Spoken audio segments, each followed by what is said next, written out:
আজকে আমরা আসছি আবার বৃক্ষরোপণ করার জন্য কালকের ওই রোডটাতে। এখানে গ্রাম্য অনেক সুন্দর পরিবেশ, সেজন্য এখানে আমরা আজকে চাকুরে বের করছো।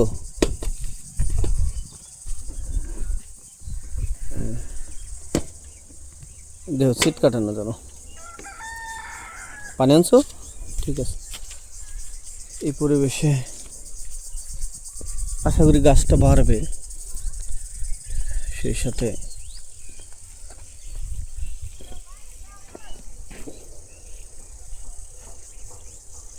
কোথায় বলতেছ বাবা?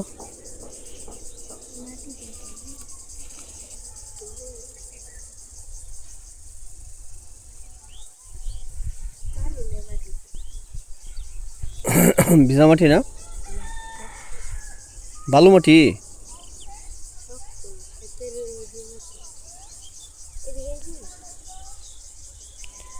বুনো এখানে তো ঘাস বুনে, আবার কাইটা ফেলাই বুনি গাছটা, নাচি না। ওই যে গাছ বুনে।